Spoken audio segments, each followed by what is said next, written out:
우리 같이 함께 보았던 순례자 시리즈를 오늘 할래다가 또 5월달이 가정의 달이라서 또 가정의 달 하면 또 끊길까봐 가정의 달 이후에 우리가 순례자 시리즈를 함께 말씀을 듣고요. 오늘은 한 달 정도 남아있는 우리 새 생명 축제를 중심으로 같이 함께 말씀을 나누기 원합니다. 오늘 본문을 중심으로 불신자의 영혼을 위해 고통하라.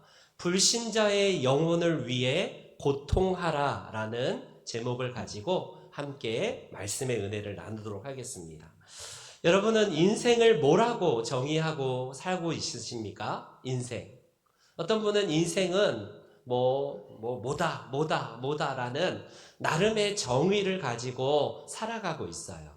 근데 제가 인생에 대한 정의를 내릴 수는 없지만 유명한 명사의 정의 중에 프랑스의 철학자이자 사상가, 그 소설가였던 장폴 샤르트르라는 사람이 아주 흥미로운 명제를 내놓더라고요. 인생은 B와 D 사이에 있는 C가 인생이다, 이렇게 얘기합니다. 도대체 B는 뭐고 D는 뭐고, 중요한 거는 그가 인생은 C다라고 했는데요.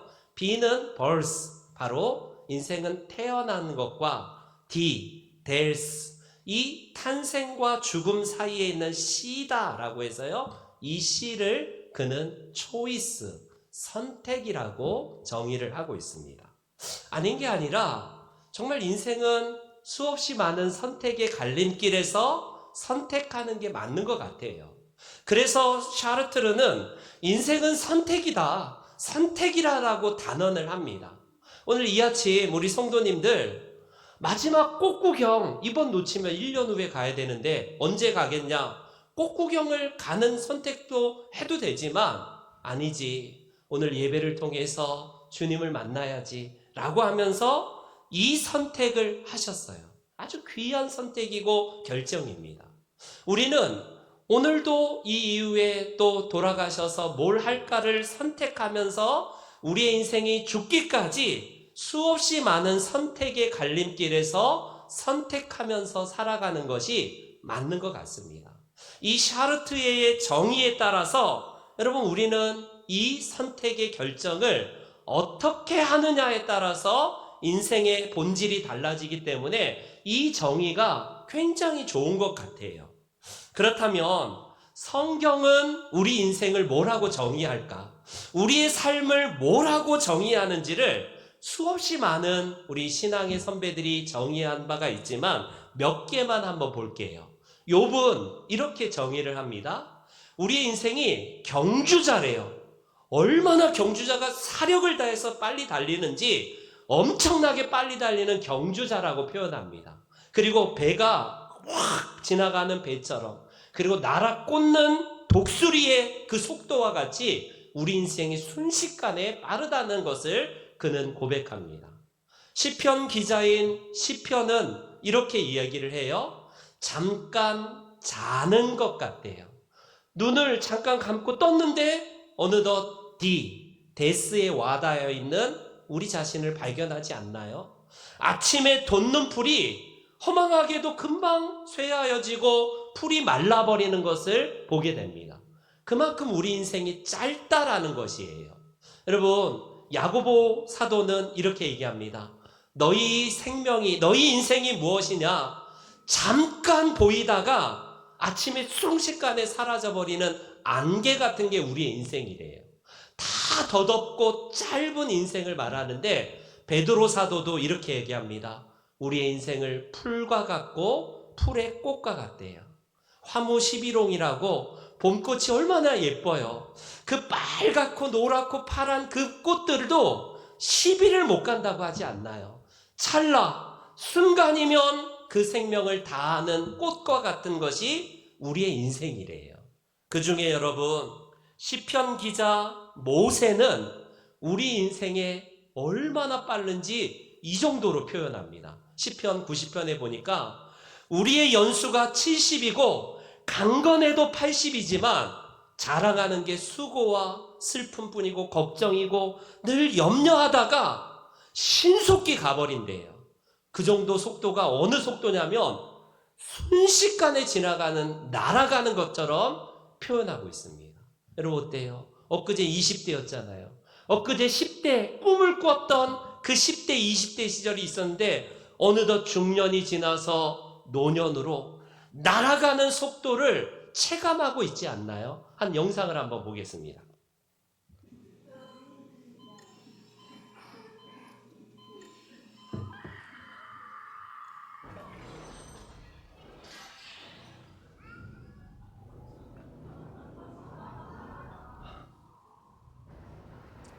소년이 되었습니다.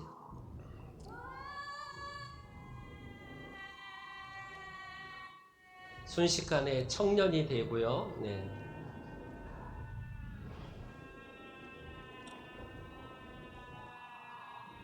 중년이 되고 노년이 되어서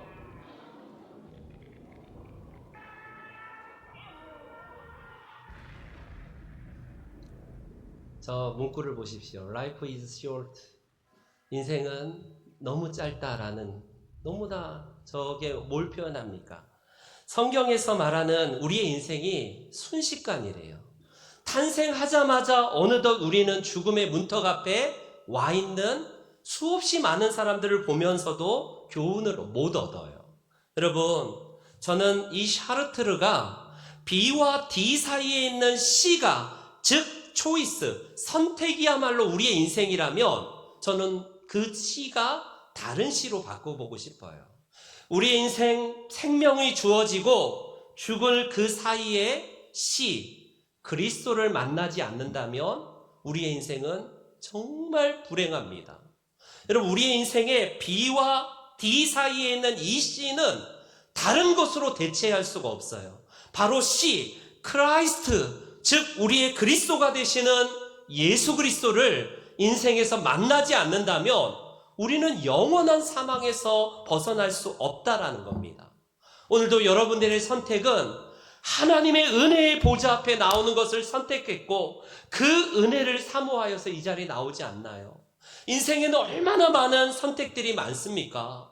여러분, 결혼이 얼마나 귀하기에 사주팔자도 보고 뭐 궁합도 보면서 뭐 갖은 것들을 하면서 양가 집안을 보면서 막 결혼하지 않나요? 직장을 구해도 내 평생 직장이라고 생각하여서 직업의 선택도 얼마나 신중합니까? 그러나 여러분, 우리의 인생에 이런 몇 년 사는, 몇십 년 살아가는 데 있어서 결혼도 중요하고 직업도 중요하고 전공과 대학 선택도 중요하지만 가장 귀한 선택, 바로 그리스도, 크라이스트, 우리 주님을 만나는 그 선택을 하지 않는다면 우리는 정말 불행한 인생이 돼요. 그것이 제 얘기가 아니라 우리를 창조하신 하나님의 말씀이기 때문에 그렇습니다. 어느 날 우리는 탄생했는데 어느 나는 20대, 30대를 지나고 40대, 50대를 이제 지나서 60, 70, 80 인생의 데스, 죽음을 향해서 우리는 걸어가고 있지 않습니까? 그래서 오늘 우리는요, 우리의 인생 가운데 가장 중요한 선택을 하기를 원합니다. 그리스도를 만난 우리가 하나님께서 우리에게 명하신 가장 귀한 선택이 무엇인가? 바로 그것이 전도라고 할 수 있어요. 전도. 여러분, 우리는 어떤 분은 그리스도를 만난 감격 때문에 내가 만난 그리스도를 전하지 않을 수 없는 기쁨이 새록새록 새겨지는 분이 있어요. 그래서 내가 받은 이 은혜를 알지 못하고 죽어가는 누군가에게, 그게 가장 가까운 가족이 되었던, 친구가 되었던, 지인이 되었던 예수의 생명을 전하고자 하는 열망이 생기는 게 우리 그리스도인이에요. 그러나 안타깝게도 다 그런 마음을 가지고 살아가는 것은 아닌 듯 싶습니다. 여러분, 평생 어떤 분은 전도하는 것 자체를 아예 안 하고 사시는 분이 4분의 3, 즉 80% 정도는 평생 전도에 대한 열망 자체가 없이 살아가는 분들이 있습니다. 20년 전 통계이긴 하지만 한국 갤럽이라는 유명한 우리 이 리서치 그런 회사에서 한 기독단체와 기독교인들을 대상으로 설문조사했는데 여러 설문 조항에서 당신은 누군가를 전도해 본 적이 있습니까? 지금도 전도하면서 사십니까? 라고 하는 이 문항에 73.6%가 No, 안 해봤다. 전도를 한 번도 해보지도 않고 내 입에서 예수 그리스도를 믿으세요라는 말을 누구에게도 꺼낸 적이 없다라는 게 20년 전 통계입니다. 20년이 지난 통계는 더 심각할 것 같아요. 아마 거의 10 몇 %, 많아야 20% 사람만이 지금도 그가 믿건 안 믿건 내가 받은 이 은혜를 누군가에게 전하면서 살아가는 사람들은 한 20% 정도밖에 되지 않는다는 겁니다. 왜 그럴까요? 이 보고서가 우리에게 주는 그런 의미는 뭡니까? 전도에 대해서 최소한 능동적인 행태를 보이지 않는 것이 대부분이라는 거예요. 아마 한 달 후에 이 기회를 통해서 우리는 누군가를 또 전도하는 전도 축제를 해요. 많은 80% 이상의 사람들은 전혀 관심 없어요. 우리 전도합시다. 새 생명을 통하여서 예수 그리스도께로 돌아오게 합시다. 아무리 외치고 아무리 교회에서 강조를 해도 나와는 상관없는 일. 내가 언건생신 아예 입 밖에도 꺼내지 않은 채 또 다른 또 그냥 삶을 살아가고 있을지 모르겠어요. 20%의 사람만이 기도하면서 작정하고 그 영혼을 위해서 고통하면서 애통하면서 그렇게 전도의 선택을 하고 있다라는 이 반증입니다. 여러분, 저는 그리스도를 전하는 이 전도가 왜 중요할까요? 왜 중요할까요?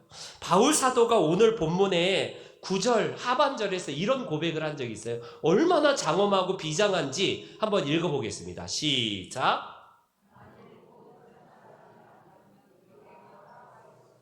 저런 말을 들으면 바울은 굉장히 율법주의 같아요. 율법주의자. 기도하는 죄를 쉬지 않겠다는 그 사무엘 선지자의 이야기를 보면 뭐 저렇게 꼭 매여서 뭐 저렇게 신앙생활 할 필요가 있을까 싶지 않나요? 사도 바울은 전도를 안 하면 지옥에 갈까봐 무서워서 화가 있을 것이다, 저주가 있을 것이다, 저 말을 하는 겁니까? 도대체 그가 어떤 의미에서 이 전도를 하지 않는 것을 화를 미칠 정도로 생각하면서 이런 장엄한 고백을 하고 있을까요? 여러분, 몇 가지 우리 함께 살펴보기를 원합니다. 저를 따라해 주세요. 전도는 어명이다. 시작. 왕의 명령이에요. 명령입니다. 오늘 본문 16절을 다시 한번 읽어볼까요? 16절 시작. 부득불 할 일임이라. 거기까지 하겠습니다. 여러분, 전도를 할 때에 부득불 해야 될 일이래요. 저 말을 오해하면 전도를 소극적이고 굉장히 부담감 있고 억지로 해야 될 일이다라고 오해할 수 있는 그런 그 번역입니다. 여러분, 전도를 해야 되는데 마지못해서 그냥 억지로 안 하면 안 되니까 해야 된다라는 의미일까요? 그런 의미가 있을 수 있어요. 교회에서 여러분 전도합시다, 같이 함께 생명을 구원합시다 라고 할 때에 마지못해서 억지로 우리가 해야 될 일이라는 의미일까요? 여러분, 이 번역을 다른 번역을 좀 참고하시면 좋을 것 같아요. 내가 이 전도는 꼭 해야 될 일이기 때문에 나는 자랑할 게 못 됩니다. 내가 전도를 하면서 자랑할 게 못 되는 것은 마땅히 해야 될 일입니다 라는 당위로 이야기를 합니다. 그렇습니다, 여러분. 내가 마땅히 행해야 될 이 전도는 그리스도인들에게 피해갈 수 없는 거룩한 사명이자 의무예요. 여러분, 주님께서는 왜 우리들에게 전도하라고 할까요? 교회 오면 그러잖아요. 특별히 우리 장로교회 오면 하나님이 우리를 전적으로 구원하시니 우리의 모든 구원은 하나님이 다 하신다, 이런 말씀을 하고 나서 역설적이게도 전도해라 전도해라 그러면서 이렇게 생각하는 분이 있어요. 아니, 하나님이 알아서 전도도 하고 알아서 구원할 자를 구원하고 전적으로 하나님이 행하신 다음에 내가 할 게 뭐가 있어? 그냥 뒷짐지고 하나님이 구원받을 줄 알아서 오게 하시고 알아서 하시지. 이렇게 착각하시는 분이 있어요. 여러분, 우리가 이 본문 말씀과 성경 전체에서 하나님의 말씀을 잘 들으셔야 돼요. 여러분, 인간의 행위가 사람을 구원한다는 말은 아닙니다. 그러나 내가 받은 은혜를 무엇으로 보답할고, 성경은 끊임없이 인간의 책임과 인간의 행위를 배제하지 않으세요. 예를 들어서 제가 누군가 때문에 생명을 얻었어요. 그 사람이 나 때문에 대신 죽게 되거나 그 사람이 나 때문에 희생을 했다면 어떨까요? 인간적으로도 저는 그 사람을 위해서 제 생명 대충 살지 못할 것 같아요. 그 사람이 나 때문에 손해를 보고 희생을 했다면 더 열심히 살고 그 사람의 그 은혜에 보답하는 마음으로 남은 인생 개차반처럼 살겠습니까? 진짜 열심히 살 것 같아요. 마찬가지입니다. 하나님이 우리를 구원하시고 우리를 선택하셔서 우리의 구원은 전적인 하나님의 은혜이지만 이 구원의 감격 때문에 누가 구원받고 받지 못할지를 우리로서는 모르지만 더 열심히 하는 거예요. 장로교는 그래서 더 은혜 때문에 감사하여서 사랑이기 때문에 전도하는 겁니다. 무엇보다도 여러분, 이 거룩한 의무를 우리들에게 말씀하셨던 이 사도 바울과 우리 성경 전체, 이게 사도 바울 개인의 이야기일까요? 예수님이 내가 알아서 할게, 얘들아 전도하지 마, 내가 전능하니까 내가 가서 할게가 아닙니다. 성경 전체를 보십시오. 마태복음에는 그런즉 너희는 가서 모든 사람과 모든 민족을 제자로 삼으라, 전도하라는 거예요. 마가복음에는 이렇게 말씀합니다. 만민에게 가서 복음을 전하라. 누가복음은 이렇게 말합니다. 죄사함을 받게 하는 회개가 모든 민족들에게 전해져야 된다라고 강조합니다. 요한사도는 요한복음에서 내가 너희를 전도의 목적으로 너희를 세워서 세상에 보내서 사람을 구원하는 그 목적으로 보낸다라고 말씀을 하십니다. 주체는 분명히 우리 주인 되시는 하나님이시고 예수님이시지만 전도하는 데 있어서 우리 인간의 행위를 하나님은 배제하지 않으신다는 거예요. 사도행전을 보십시오. 너희는 그런즉 뭐라고 하십니까? 예루살렘과 유대와 사마리아와 땅끝까지 이르러 내 증인이 되어야 될 것이다. 내 증인이 되리라고 할 것이지 선택해서 몇몇 사람은 증인이고 나는 아니다라고 말합니까? 모든 그리스도인들은 이 마땅히 해야 될 은혜를 받은 자다라는 말씀입니다. 그렇다면 어떨까요? 여러분, 전도가 물론 부담일 거예요. 이게 응당 우리 그리스도인들의 당연한 나를 통하여서 구원받을 사람들이 주께로 돌아오는 일에 내가 도구로 사용되기 때문에 이게 얼마나 은혜입니까? 여러분들은 지금 어떤 선택을 하고 있는지요? 그 B와 D 사이에 C, 그리스도를 만났다면 여러분, 우리는 어떤 선택을 해야 될까요? 나를 구원하신 그 그리스도를 그 모르는 자들에게 소개하면서 그들에게 전도하는 것이 당연하고 마땅한 일 아닐까요? 두 번째로, 여러분 오늘 본문에서 저를 다시 한번 따라해 주세요. 전도는 특권이다. 시작.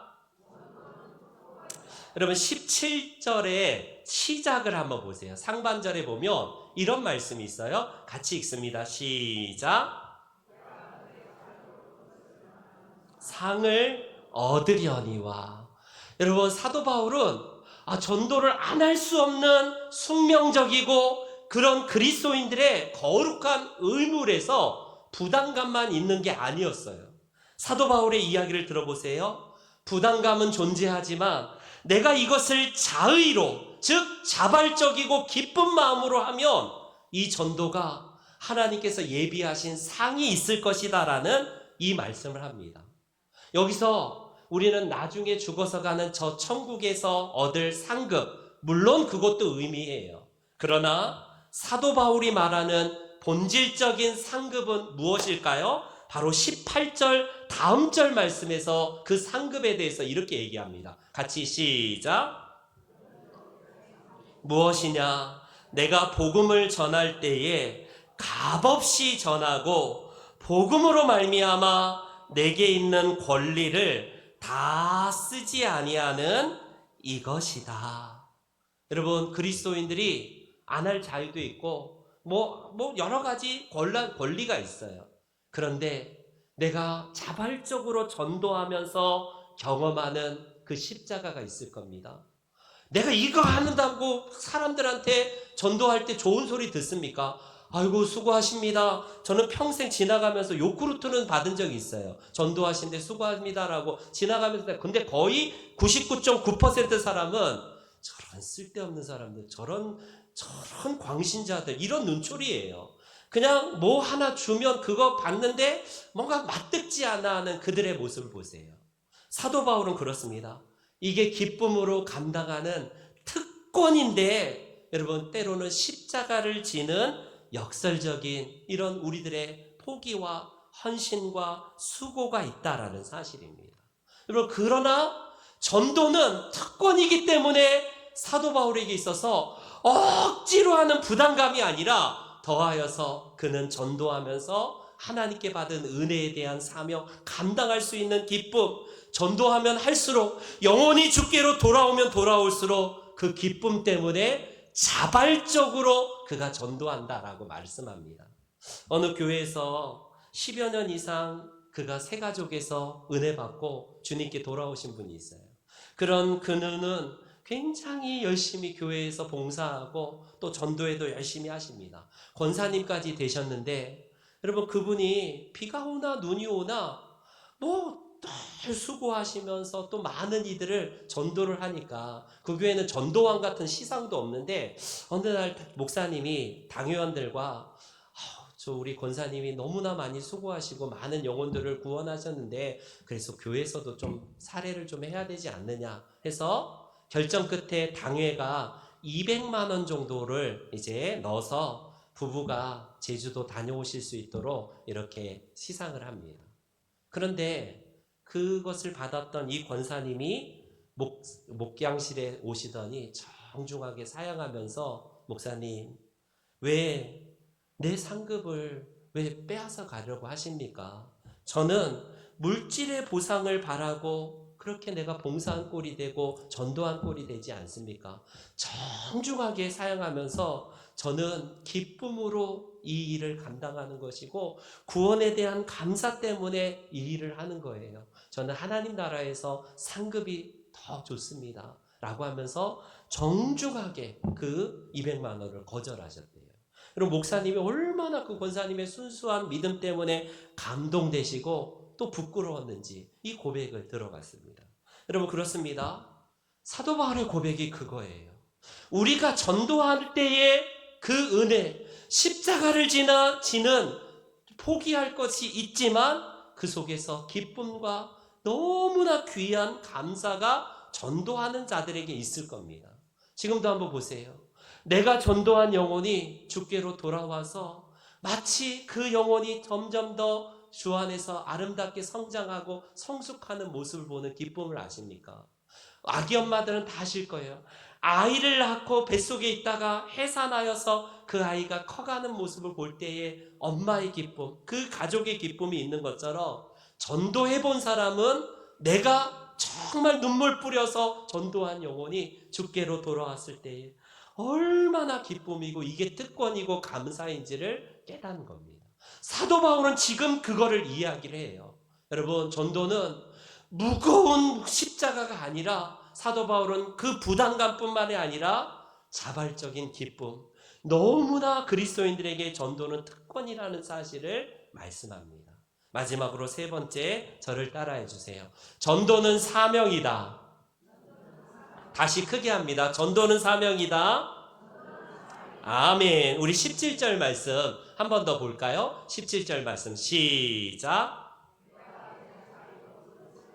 상을 얻으려니와 혹시 내가 자의로 아니한다 할지라도 나는 사명을 받았노라.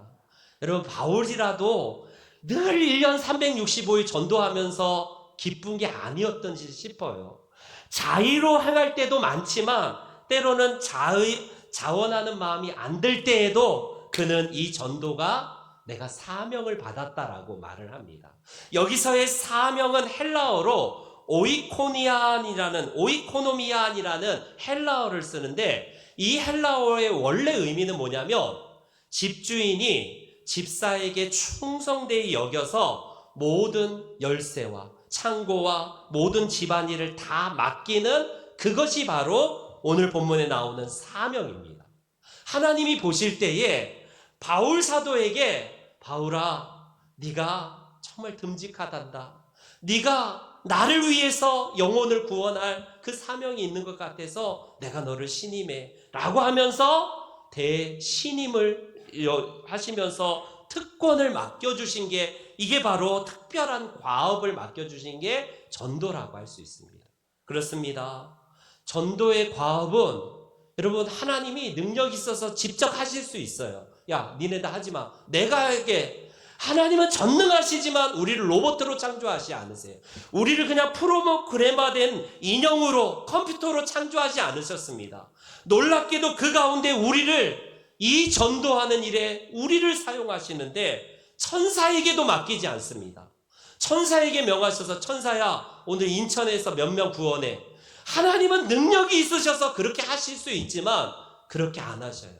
그리스도인들에게 충성되이 여겨서 사명을 주셨대요. 여러분, 천사도 흠모하겠네. 이 찬송 508장을 한번 보시기 바랍니다.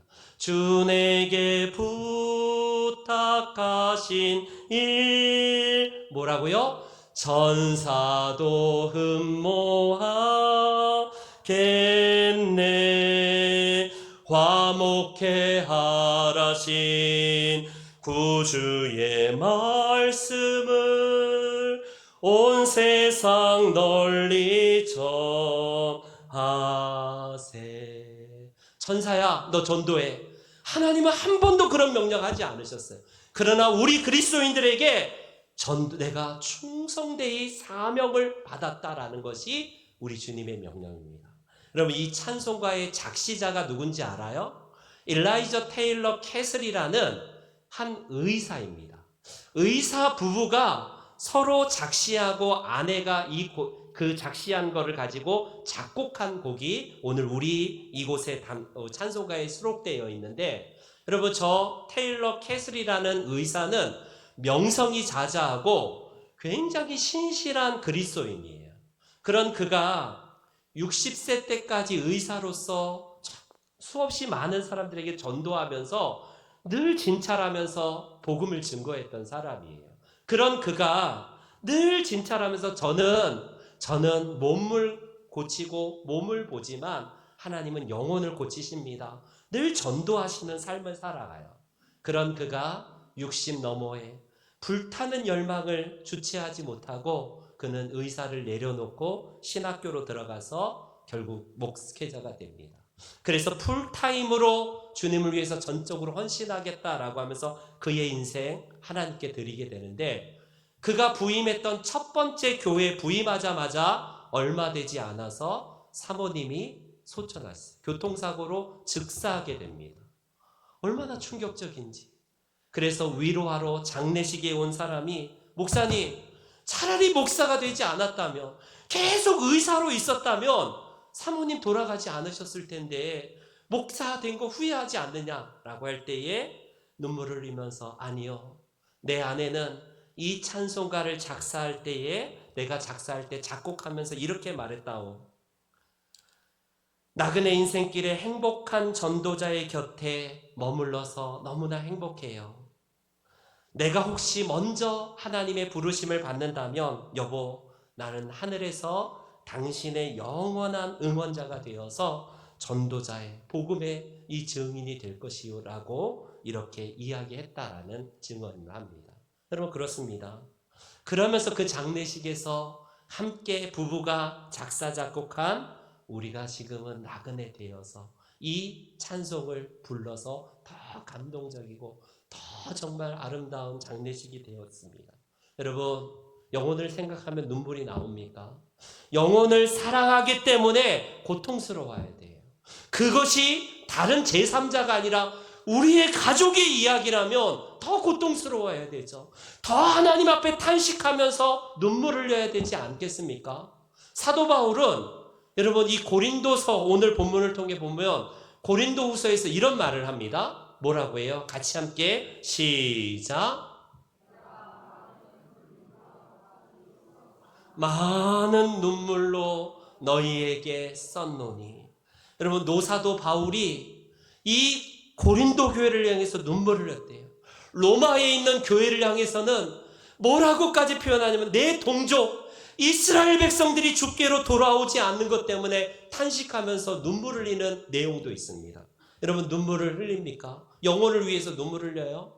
네, 저는 이제 최근에 그 한 권사님 댁에 신방을 갔는데 그 권사님이 얼마나 많이 예배 때마다 눈물을 흘리시는지 말씀을 증거할 때마다 늘 눈물을 흘리세요. 얼마나 귀한지 모릅니다. 근데 어떤 교회에 한 목사님이 신방을 갔는데 그 신방 간 그 교회 그 가정에 권사님이 대가 아주 세신 분이에요. 평생 울음 한 번도 안 울으신 분이 신방하러 딱 들어갔는데 권사님이 펑펑 울고 있어요. 그래서 하나님이 마음에 큰 은혜를 주셨나 보다라고 해서 권사님 도대체 왜 울고 계십니까? 하나님이 어떤 은혜를 주셨기 때문에 그렇게 울고 계세요라고 신방 전에 물어봤어요.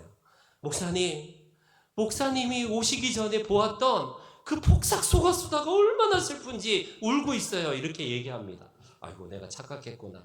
권사님 눈물을 닦으세요. 이제 예배 드려야 되니까 예배 드립시다 하고 이 권사님에게 안 되겠다 싶어서 하나님의 은혜를 더 강조하면서 목사님이 열과 성을 다해서 그 가정과 그 권사님을 위해서 계속 여러분 말씀을 진짜 뜨겁게 전하니까 중간에 권사님이 진짜 우시는 거예요. 눈물을 뚝뚝 흘리면서 우시는 겁니다. 목사님이 정말 하나님의 은혜를 주셔서 저 권사님에게 눈물을 주시구나. 예배 다 끝나고 다가가 나올 때 권사님에게 물어봤어요.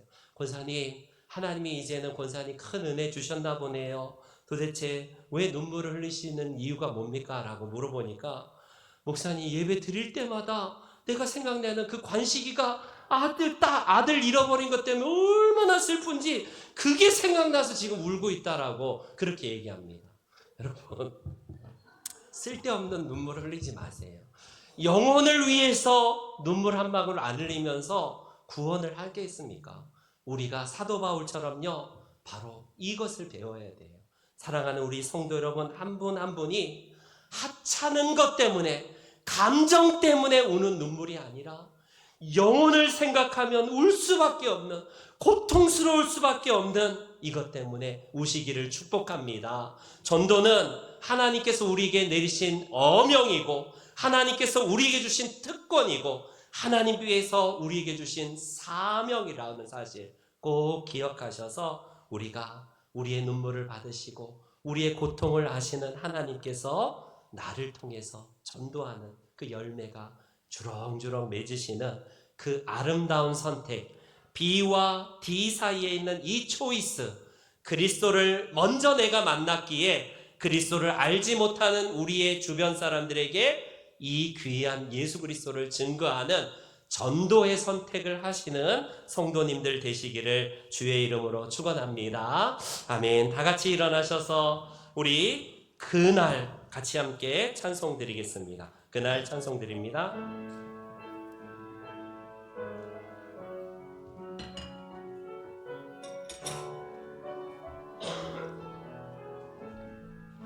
사망의 그늘에 앉아 사망의 그늘에 앉아 죽어가는 나의 백성들 절망과 굶주림에 갇힌 저들은 내 마음에 오랜 슬픔 고통의 멍에 매여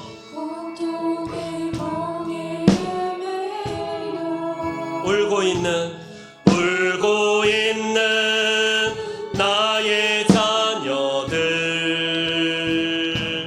나는 이제 일어나 저들의 멍에 없고 눈물 씻기길 원하는데 우리 하나님의 타는 음성입니다. 누가 나를 부르짖어 저들을 구원케 할까 저들을 구원케 할까 누가 나를 위해 가서 나의 사랑을 전할까 나는 이제 보기 원하네 나의 자녀들 살아나는 그날 기쁜 찬송 소리 하늘에 웃음소리 온다 가득한 그날 기도합시다. 여전히 복음을 듣지 못한 사람들이 많습니다. 80%의 그리스도인들도 전도에 관심이 없고 아예 어떤 전도 행위도 안 한다고 합니다. 그러나 전도는 우리 그리스도인들에게 맡겨진 어명이고 또 부담감만 있는 게 아니라 특권이고 기쁨이에요. 자발적으로 하면 하나님이 상을 주신다고 하는데 그 상이 이 땅에서 때로는 십자가를 지는 헌신일 수 있고 포기일 수도 있습니다. 그리고 오이코노미아 하나님은 충성되이 여기셔서 그 집사에게 청지기에게 모든 걸 맡기듯이 우리에게 이 전도의 사명을 맡깁니다. 주님 천사도 흠모할 만한 이 사명을 통해서 그 불신자의 영혼을 위해 흘리는 눈물 그들을 위한 고통이 기쁨이 되게 하시고 저들도 내가 만난 예수 그리스도를 선택하는 은혜를 부어 주옵소서. 이 시간에 같이 함께 결단하여 기도하며 나아갑니다. 아버지 하나님 그렇습니다. 우리에게 이 복음을 듣게 하시고 먼저 이 복음을 알게 하여 주셨습니다. 예수의 생명이 나에게 먼저 전해졌기에 이 생명을 가지고 이 사실을 알지 못하고 죽어가는 자들에게 예수 생명을 증거하는 전도자가 되기를 원합니다. 인생에서 태어나는 이 탄생과 우리의 죽어가는 그 죽음의 시점 가운데에서 가장 존귀하신 크라이스트 우리 주님을 만나기를 원합니다.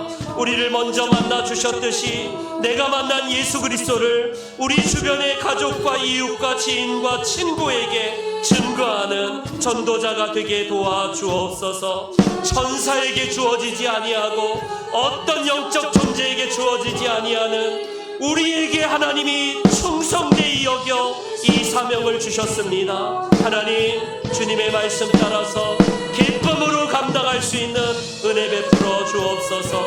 하나님 우리의 가족 식구가 믿지 않습니다. 눈물이 필요합니다. 탄식이 필요하고 저들을 향한 아버지의 고통이 필요합니다. 주님의 타는 마음을 우리 마음에 허락하여 주셔서 하나님 예수 그리스도를 만나는 놀라운 은혜를 우리 모두에게 허락하여 주옵소서. 주님이 이 일에 우리 모두를 사용하여 주시되 하나님 우리 모두가 이 귀한 전도자의 직무를 감당할 수 있도록 도와주시옵소서. 주님께서 그리하여서 주님의 그 기쁨이 우리의 기쁨이 되게 하시고 하나님 그 찬송이 우리 입가뿐만 아니라 우리가 전도하는 사람들에게 전해질 수 있도록 우리를 사용하여